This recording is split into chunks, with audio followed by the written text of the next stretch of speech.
Hello everyone, ये series की 7th video है। इस वीडियो में हम समझेंगे क्लास 10th की साइंस के 7th चैप्टर को, जिसका नाम है हाउ डू ऑर्गेनिज्म रिप्रोड्यूस।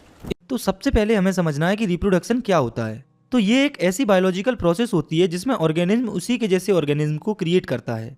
इसे आप सिंपली ऐसे समझिए कि ये प्रोसेस होती है अपने जैसे नए इंडिविजुअल्स को फॉर्म करने की। ये जो रिप्रोडक्शन होता है वो आगे दो टाइप्स का होता है, जो कि है एसेक्सुअल रिप्रोडक्शन और सेक्सुअल रिप्रोडक्शन। तो एसेक्सुअल रिप्रोडक्शन वो रिप्रोडक्शन होता है जिसमें एक ही पेरेंट इन्वॉल्व होता है। वहीं पर सेक्सुअल रिप्रोडक्शन में दो पेरेंट्स इन्वॉल्व होते हैं। और रिप्रोडक्शन के इन दोनों मोड या टाइप में मेन डिफरेंस ये होता है कि एसेक्सुअल रिप्रोडक्शन में जो वेरिएशन या डिफरेंसेस होते हैं वो बहुत ही ज़्यादा कम होते हैं, जबकि सेक्सुअल रिप्रोडक्शन में ये वेरिएशन ज़्यादा होते हैं। तो अब आप कहेंगे कि एसेक्सुअल रिप्रोडक्शन में वेरिएशन कम क्यों होता है? कायदे से तो बिल्कुल भी वेरिएशन नहीं होना चाहिए था, क्योंकि सब कुछ एक ही पेरेंट से तो आ रहा है। तो ऐसा इसलिए होता है क्योंकि डीएनए कॉपिंग की जो प्रोसेस होती है वो 100% एक्यूरेट नहीं होती है। इसलिए थोड़े से ही सही, लेकिन कुछ ना कुछ वेरिएशन एसेक्सुअल रिप्रोडक्शन में भी देखने को मिलते हैं। वहीं पर जो सेक्सुअल रिप्रोडक्शन होता है उसमें हमें ज़्यादा वेरिएशन इसलिए देखने को मिलते हैं क्योंकि इसमें दो पेरेंट्स इन्वॉल्व होते हैं। इसलिए ऑफस्प्रिंग के अंदर दो पेरेंट्स से डीएनए कॉपी होता है और दो जगह से इन्फॉर्मेशन आती है, और दो पेरेंट्स से ट्रेट्स आने की वजह से डीएनए कॉपिंग में भी दो पेरेंट्स इन्वॉल्व होते हैं, जिसकी वजह से हमें सेक्सुअल रिप्रोडक्शन में ज्यादा वेरिएशन देखने को मिलता है। आप बस सिंपली इतना याद रखें कि एसेक्सुअल रिप्रोडक्शन में वेरिएशन इसलिए कम होता है क्योंकि उसमें डीएनए कॉपिंग में एक ही पेरेंट इन्वॉल्व होता है। वहीं पर सेक्सुअल रिप्रोडक्शन में वेरिएशंस इसलिए ज्यादा होते हैं क्योंकि उसमें डीएनए कॉपिंग में दो पेरेंट्स इन्वॉल्व होते हैं। डीएनए कॉपिंग के टाइम पर पर्टिकुलर ऑर्गेनिज्म में जो वेरिएशन अराइज होते हैं वो काफी इंपोर्टेंट होते हैं। ये क्यों इंपोर्टेंट होते हैं ये भी हम देख लेते हैं। तो वेरिएशन ऑर्गेनिज्म की हेल्प करते हैं चेंजिंग एनवायरनमेंट को अडेप्ट करने में। तो जैसे जैसे एनवायरनमेंट में चेंजेस आते हैं, ये वेरिएशन उस पर्टिकुलर ऑर्गेनिज्म की हेल्प करते हैं सर्वाइवल में। इसके साथ वेरिएशन जो है वो स्पीसीज को स्टेबिलिटी देते हैं और इवोल्यूशन को सपोर्ट करते हैं। तो वेरिएशन की हेल्प से इंडिविजुअल इवॉल्व भी हो सकता है। इसके बाद हमें अच्छे से डिटेल में समझना है एसेक्सुअल रिप्रोडक्शन और सेक्सुअल रिप्रोडक्शन दोनों को। लेकिन उससे पहले हम कुछ और डिफरेंसेस देख लेते हैं एसेक्सुअल रिप्रोडक्शन और सेक्सुअल रिप्रोडक्शन के बीच में। तो आप देखिए, एसेक्सुअल रिप्रोडक्शन में एक पेरेंट इन्वॉल्व होता है, वहीं पर सेक्सुअल रिप्रोडक्शन में दो पेरेंट इन्वॉल्व होते हैं।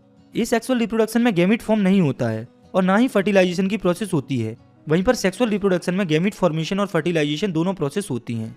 फर्टिलाइजेशन और गैमीट फॉर्मेशन के बारे में हम आगे समझेंगे। नेक्स्ट है, एसेक्सुअल रिप्रोडक्शन सिंपल और लोअर ऑर्गेनिज्म में पाया जाता है, वहीं पर सेक्सुअल रिप्रोडक्शन कॉम्प्लेक्स और हायर एनिमल्स में पाया जाता है। एसेक्सुअल रिप्रोडक्शन में डेवलपमेंट की प्रोसेस काफी जल्दी होती है, वहीं पर सेक्सुअल रिप्रोडक्शन धीरे धीरे होता है क्योंकि ये कॉम्प्लेक्स होता है। तो ये थे कुछ बेसिक डिफरेंसेस एसेक्सुअल और सेक्सुअल रिप्रोडक्शन में। तो इसके बाद अब हम समझते हैं एसेक्सुअल रिप्रोडक्शन को डिटेल में। तो एसेक्सुअल रिप्रोडक्शन के मेनली 6 टाइप्स होते हैं, जो कि है fission, fragmentation, regeneration, budding, vegetative propagation और स्पोर फॉर्मेशन। तो शुरुआत करते हैं फिजन से। तो इस प्रोसेस में जो पेरेंट सेल होता है वो डॉटर सेल में डिवाइड हो जाता है। ये जो फिजन की प्रोसेस होती है वो आगे दो टाइप्स की होती है, जो कि है बाइनरी फिजन और मल्टीपल फिजन। तो बाइनरी फिजन में जो पेरेंट सेल होता है वो दो डॉटर सेल्स में डिवाइड हो जाता है, फॉर एग्जाम्पल अमीबा, पैरामीशियम। वहीं पर जो मल्टीपल फिजन होता है उसमें पेरेंट सेल काफी सारी डॉटर सेल्स में कन्वर्ट हो जाती है, फॉर एग्जाम्पल प्लाज्मोडियम। इसके बाद एसेक्सुअल रिप्रोडक्शन का दूसरा मोड या टाइप है फ्रेगमेंटेशन। तो ये ऐसी प्रोसेस होती है जिसमें ऑर्गेनिज्म छोटे छोटे पीसेस में फ्रेगमेंट हो जाता है और हर एक जो पीस होता है वो पूरे नए ऑर्गेनिज्म में ग्रो हो जाता है, फॉर एग्जाम्पल स्पाइरोगायरा।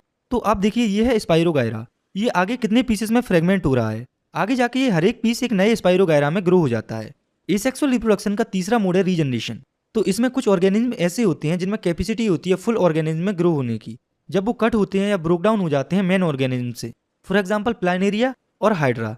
तो ये कुछ ऐसे ऑर्गेनिज्म होते हैं, अगर हम इनके एक पार्ट को कट कर देते हैं तो वो पार्ट पूरे ऑर्गेनिज्म में कन्वर्ट हो जाता है। ये जो रीजनरेशन होता है वो कम ही ऑर्गेनिज्म में देखने को मिलता है, क्योंकि इसके लिए स्पेशल रीजनरेटिव सेल्स चाहिए होते हैं, जिसकी वजह से ये रीजनरेशन होता है। आपको इन सभी टाइप्स या मोड के एग्जांपल्स को अच्छे से याद रखना है। इसके बाद एसेक्सुअल रिप्रोडक्शन का चौथा मोड है बडिंग। तो बडिंग में पेरेंट्स की बॉडी का स्मॉल पार्ट ग्रो होता है बड के फॉर्म में, और जब ये बड ग्रो हो जाता है तो ये पेरेंट की बॉडी से डिटेच हो जाता है और नए ऑर्गेनिज्म में ग्रो हो जाता है, for example hydra, east, etc. Next है वेजिटेटिव प्रोपगेशन। तो ये एक मेथड होती है रिप्रोडक्शन की जिसमें प्लांट्स जो है वो रिप्रोड्यूस करते हैं उसके वेजिटेटिव पार्ट्स जैसे कि रूट, स्टेम्स और लीव्स से। ये वेजिटेटिव प्रोपगेशन फर्दर 2 टाइप्स का होता है, जो कि है नेचुरल वेजिटेटिव प्रोपगेशन और आर्टिफिशियल वेजिटेटिव प्रोपगेशन। तो पहले हम देखते हैं नेचुरल वेजिटेटिव प्रोपगेशन को। तो नेचुरल वेजिटेटिव प्रोपगेशन नेचुरली होती है प्लांट पार्ट्स के अंदर, जैसे लीव्स के थ्रू होती है ब्रायोफाइलम में, स्टेम्स के थ्रू होती है जिंजर और टर्मरिक में। कहने का मतलब है कि नेचुरल वेजिटेटिव प्रोपगेशन अपने आप होता है।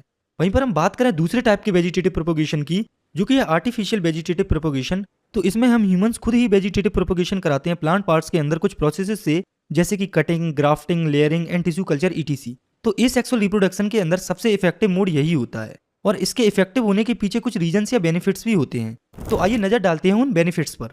तो यहाँ पर मेनली आर्टिफिशियल वेजिटेटिव प्रोपोगेशन के बेनिफिट्स की बात की गई है। तो पहला है कि इसमें हमें जो ट्रेड्स या कैरेक्टरिस्टिक्स चाहिए होते हैं हम उन्हें इंट्रोड्यूस कर सकते हैं। इसमें हम डिसीज फ्री प्लांट्स प्रोड्यूस कर सकते हैं। इसके साथ हम इस प्रोसेस से जेनेटिकली आइडेंटिकल प्लांट्स प्रोड्यूस कर सकते हैं और उस पर्टिकुलर प्लांट्स के सर्वाइवल के 100% चांसेस होते हैं। तो एसेक्सुअल रिप्रोडक्शन का 6th टाइप या मोड है स्पोर फॉर्मेशन। तो स्पोर फॉर्मेशन में जो पेरेंट प्लांट होता है वो thousands of microscopic reproductive unit release करता है जिन्हें स्पोर्स कहा जाता है। और ये जो स्पोर्स होते हैं वो इंडिविजुअली एक प्लांट में ग्रो हो जाते हैं, फॉर एग्जाम्पल राइजोपस। तो ये था हमारा एसेक्सुअल रिप्रोडक्शन। इसके अंदर आपको इसके सभी मोड्स के एग्जाम्पल्स को अच्छे से याद रखना है क्योंकि कई बार बोर्ड एग्जाम्स में इन्हें पूछ लिया जाता है। तो इसके बाद हमें समझना है चैप्टर के दूसरे पार्ट को, जो कि है सेक्सुअल रिप्रोडक्शन। इसकी डेफिनेशन और इसके बारे में हम चैप्टर की स्टार्टिंग में देख चुके हैं।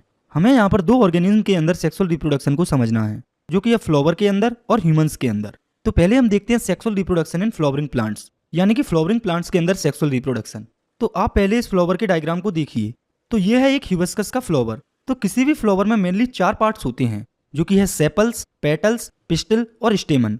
ये जो स्टेमन और पिस्टिल होते हैं ये रिप्रोडक्टिव पार्ट होते हैं फ्लावर के और इसके बेसिस पर फ्लावर यूनिसेक्सुअल और बाइसेक्सुअल में डिवाइड होते हैं। यूनिसेक्सुअल फ्लावर वो हैं जिनके अंदर स्टेमन या पिस्टिल में से एक पार्ट प्रेजेंट होता है, फॉर एग्जाम्पल पपाया, वाटरमेलन। वहीं पर बाइसेक्सुअल फ्लावर वो होते हैं जिनमें दोनों रिप्रोडक्टिव पार्ट स्टेमन और पिस्टिल प्रेजेंट होते हैं, for example hibiscus, mustard, etc. तो ये है फ्लावर के चारों पार्ट्स। इसमें से जो सेपल होता है वो फ्लावर को प्रोटेक्ट करता है उसकी इनिशियल स्टेज में। जो पेटल्स होते हैं वो फ्लावर को अट्रैक्शन प्रोवाइड करते हैं जिससे वो छोटे छोटे इंसेक्ट्स को अट्रैक्ट करते हैं, जैसे कि बटरफ्लाई, हनीबी, ईटीसी। इसके बाद फ्लावर का तीसरा और पहला रिप्रोडक्टिव पार्ट है स्टेमन। तो ये फ्लावर का मेल रिप्रोडक्टिव पार्ट होता है जो कि पोलन ग्रेन्स को रिलीज करता है रिप्रोडक्शन के लिए। इसमें भी फर्दर 2 टाइप्स होते हैं, जो कि है anther and filament. Next part है पिस्टिल। तो ये फीमेल रिप्रोडक्टिव पार्ट होता है फ्लावर का, जो कि फ्लावर के सेंटर में प्रेजेंट होता है। इसके भी आगे 3 पार्ट्स होते हैं, जो कि है स्टिग्मा, स्टाइल और ओवरी। तो आप देखिए रिप्रोडक्टिव फ्लावर के अंदर ये पोलन ग्रेन्स होते हैं वो स्टेमन के एंथर से पिस्टिल की स्टिग्मा पर आ जाते हैं।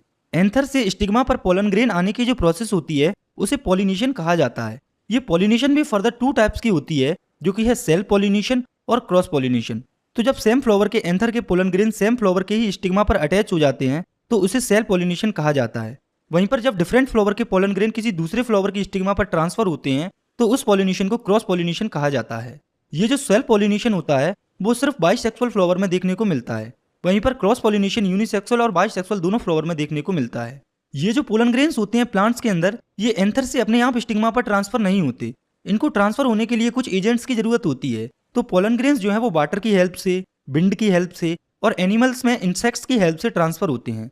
इसके बाद हमें देखना है कि जब पोलन ग्रेन स्टिग्मा पर पहुंच जाते हैं फिर क्या होता है। तो जब पोलन ग्रेन सही स्टिग्मा तक पहुंच जाते हैं तो उन्हें फीमेल जर्म सेल्स तक पहुंचना होता है, जो कि ओवरी में लोकेटेड होते हैं।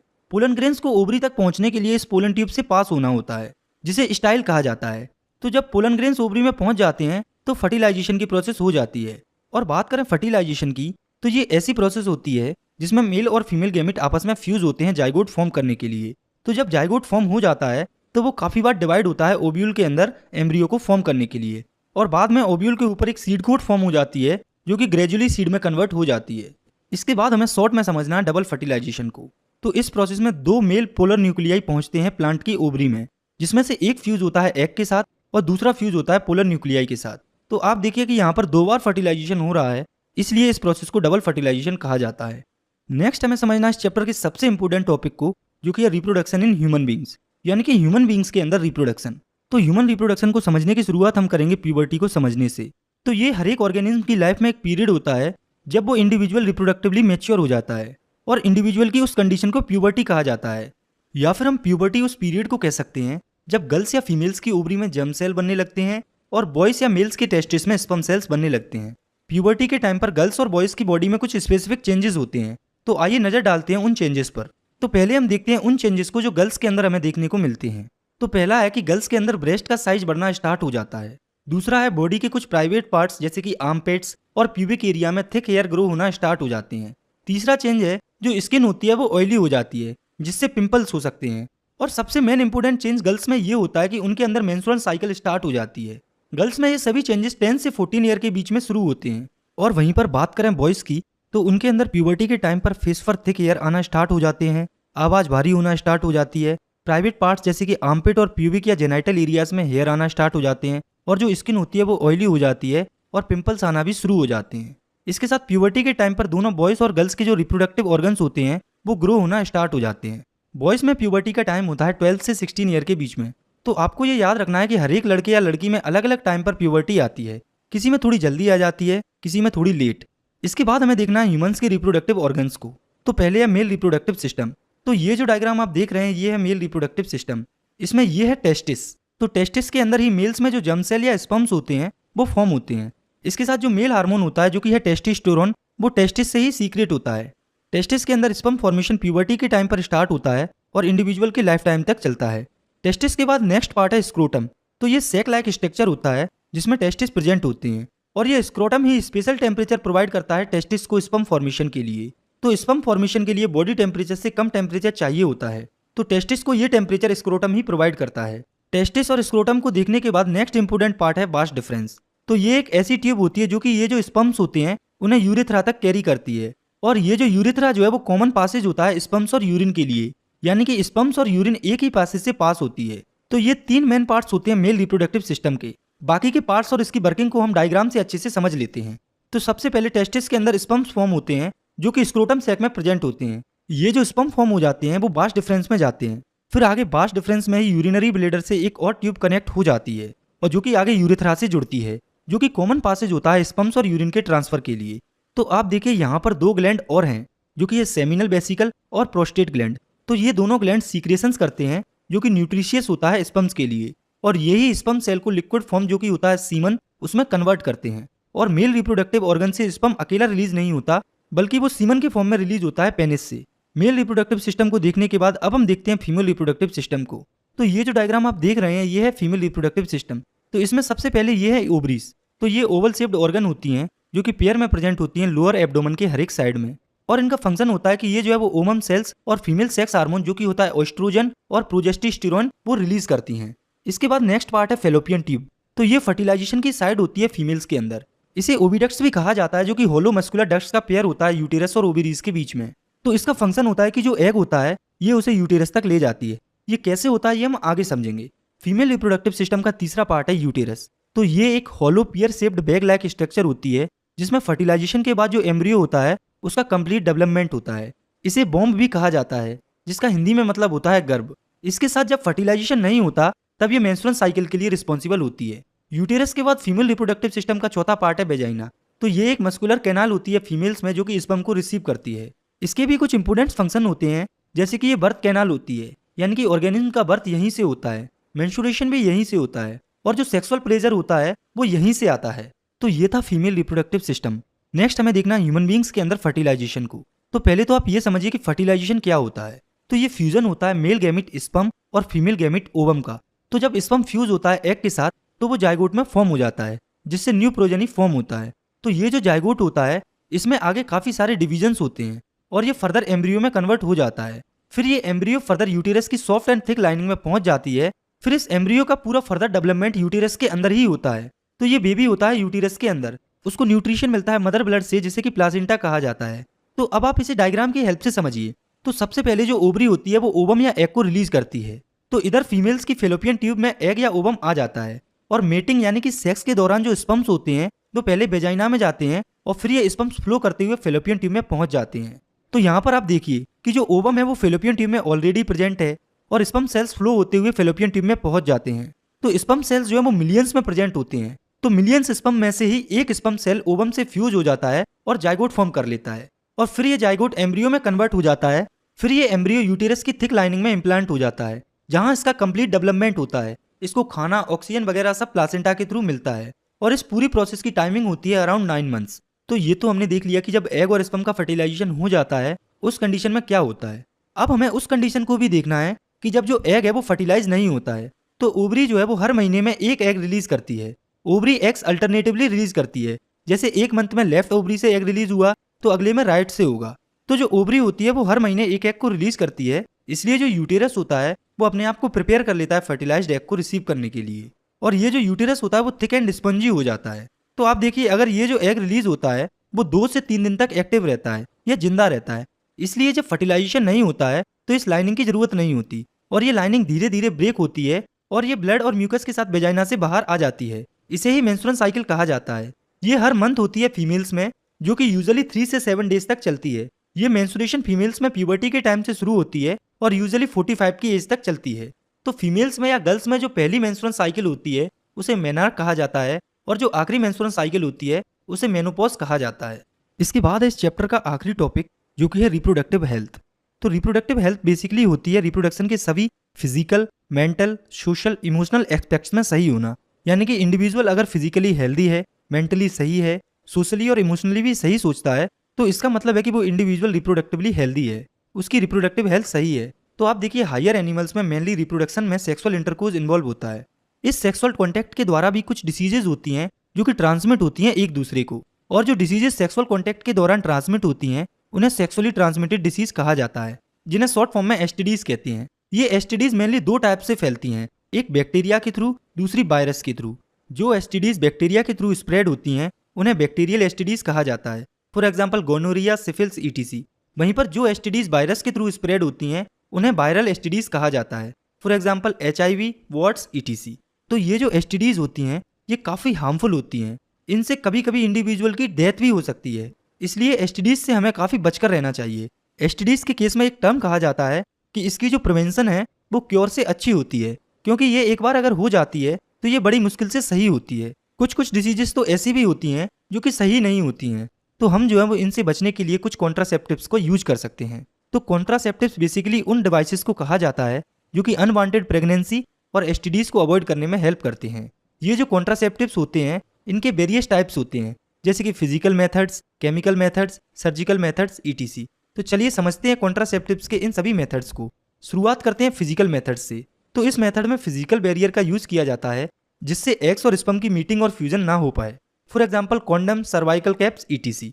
तो ये जो कॉन्डम्स और भी फिजिकल बैरियर्स होते हैं ये सबसे इफेक्टिव होते हैं एसटीडीज को फैलने से रोकने में। नेक्स्ट है केमिकल मेथड्स। तो इस मेथड में ओरल पिल्स का यूज किया जाता है। ये पिल्स फीमेल्स की बॉडी के अंदर हार्मोनल बैलेंस को चेंज कर देती हैं, जिससे फीमेल बॉडी में एग सही से रिलीज नहीं होता। तो इस मेथड को काफ़ी सारी फीमेल्स यूज करती हैं प्रेगनेंसी को अवॉइड करने के लिए, क्योंकि इसमें सिर्फ पिल्स खानी होती हैं। लेकिन इस मेथड के कुछ साइड इफेक्ट्स हो सकते हैं, जैसे कि weight gain, headache, menstrual changes, nausea, etc. इसके बाद हमें समझना है इंट्रा यूटेराइन डिवाइसेस को। तो ये वो डिवाइसेस होते हैं जो कि फीमेल्स के यूटेरस में इम्प्लांट किए जाते हैं प्रेगनेंसी को प्रिवेंट करने के लिए। फॉर एग्जाम्पल फीमेल्स की यूटेरस में कॉपर टी और लूप को प्लेस किया जाता है प्रेगनेंसी को प्रिवेंट करने के लिए। इसके बाद बिल्कुल लास्ट मेथड है सर्जिकल मेथड्स। तो सभी मेथड्स में ये मेथड सबसे इफेक्टिव होता है प्रेगनेंसी कंट्रोल का। इसमें सर्जरीज के थ्रू मेल या फीमेल के रिप्रोडक्टिव ऑर्गन्स को ब्लॉक कर दिया जाता है।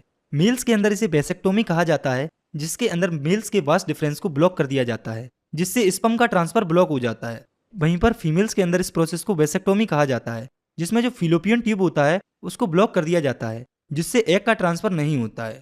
तो ये जो सर्जिकल मेथड्स होते हैं वो हाईली इफेक्टिव होते हैं, लेकिन इनमें प्रॉब्लम बस ये है कि ये मेथड्स इरिवर्सिबल होते हैं। यानी कि एक बार ट्यूबेक्टोमी या वेसेक्टोमी हो जाती है तो इनके रिवर्स होने के बहुत ही कम यानी कि नामात्र के चांसेस होते हैं। तो आज की वीडियो